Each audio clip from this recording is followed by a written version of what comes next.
بسم الله الرحمن الرحيم. وبه نصلي ونسلم على المبعوث رحمة للعالمين نبينا محمد وعلى آله وأصحابه وعلى من سار على نهجه واكتفى بآثاره إلى يوم الدين. tunaendelea na kitabu chetu cha 100 hadith na tunaingia hadithi ya pili ambayo pia ni hadithi ya Abi Hurairah. عن أبي هريرة رضي الله عنه قال kutoka Abi Hurairah radhi za Allah zimwendee amesema jaa rajulun ila rasulillahi sallallahu alayhi wasallam faqala, alikuja mtu kumwendea mjumbe wa Allah sala na salam zimwendee akasema kumwambia mjumbe wa Allah, ya Rasulullah, ewe mjumbe wa Allah, man ahaqqu an-nasi bihusni sahabati, ni nani katika watu mwenye haki zaidi katika kumfanyia wema katika ndugu zangu, katika watu wangu?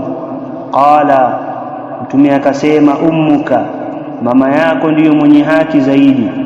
Qala, yule mtu akasema ambaye ni sahaba, thumma man, kisha nani baada ya mama? Qala, akasema mtume, ummuka, kisha mama yako.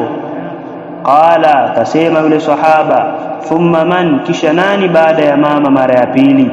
Qala, ummuka, mama yako. Qala, thumma man, yule sahaba akasema kisha nani baada ya mama, kuwa nimemtanguliza mara tatu? Qala, thumma abuka, kisha baba yako. Mtume Muhammad sallallahu alaihi wasallam anaeleza katika hadithi hii akiongoza umma juu ya ni wanani au ni nani ambaye anatakiwa kutangulizwa katika kufanyiwa mambo mema katika watu wa familia yako. Mtume sallallahu alaihi wasallam akasema kama alivyoulizwa na sahaba huyu, wa kwanza kumfanyia wema ni mama yako. Kutokamana na nini? Kutokamana na hali ambayo Allah subhanahu wa ta'ala aliwaumba wazazi wetu, wao wanakuwa na udhaifu tofauti na wazazi wa kiume ambao ni mababa. Kuna wakati mzee anaweza akawa baba bado mtu mzima, lakini bado ana miradi anaendesha, lakini unamkuta mzazi wa kike bado anaendelea kutegemea kwa mumewe. Kwa hiyo wakati huo mtoto unatakiwa umtangulize zaidi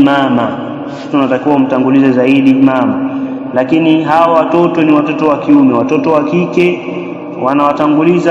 watamtanguliza zaidi mama au watawatanguliza zaidi wazazi wawili pindi ambapo watakuwa hawajaolewa, wako chini ya wazazi wao, basi mema yote wanatakiwa waanze kuyapeleka kwa wazazi wao. Ama akishaolewa, mtu wa kwanza na wa kutangulizwa kwa mwanamke anatakiwa amtangulize mumewe, kama zilivyokuja hadithi mbalimbali na adila mbalimbali zikionyesha juu ya taa ya mke kwa mumewe. Kwa hiyo hadithi hii kwa ujumla wake inaelezea namna gani ambavyo watu wanatakiwa wapupie katika kuwafanyia wema wazazi wawili, na hasa kumtanguliza mzazi wa kike. Lakini pia unaweza ukaangalia haja, wakati mwingine mzazi wa kike anaweza akawa anajitosheleza, mzazi wa kiume akawa hajitoshelezi, basi wakati huo utamtanguliza baba kutokamana na hali ambayo watakazokuwa nazo. Kwa hiyo wewe kama Muislamu, kubwa ambalo unatakiwa ulichukue katika hadithi hii ni kujihimiza na kuipupia kabisa jambo hili la kuwafanyia wema wazazi wawili maadamu wako hai, kama zilivyokuja adila nyingi zikielezea juu ya wema wa wazazi wawili, kwamba yule ambaye atakayetaka afunguliwe riziki duniani apewe umri mrefu, lakini pepo ipo chini ya miguu ya wazazi, na dalili nyingi ambazo Allah subhanahu wa ta'ala amezieleza. Kwa jambo la msingi kwa Muislamu anatakiwa kupie katika kuwafanyia wema wazazi wake, asilale isipokuwa amehakikisha kwamba wazazi wake wapo katika hali salama, wapo katika hali ya furaha. So inapita wiki mbili, miezi miwili, Muislamu hajaongea na mzazi wake, hajui hali ya mzazi wake, lakini yeye maisha yake yanaenda pamoja na mkewe na watoto zake, hali ya kuwa wazazi wake hajui wanaishi. huu ni katika mtihani ambao hatupaswi kuwa nao sisi Waislamu. Waislamu tunafundishwa ambayo ametupa Mtume Muhammad sallallahu alaihi wasallama, namna gani tunapaswa kuishi na familia zetu. Tunamuomba Allah subhanahu wa ta'ala tujalie kuwa ni katika wale ambao wenye kuweza kuwafanyia wema wazazi wetu maadamu wako hai, na kama hawako hai tuwafanyie wale ambao ni ndugu zao au wale ambao ni marafiki zao. Ukiwafanyia inakuwa ni sawa sawa na umemfanyia wema mzazi wako. Allahumma allimna ma jahilna wanfa'na bima 'allamtana wa zidna ilma, wa sallallahu ala nabiyyina Muhammadin wa ala alihi wa sahbihi wa sallam.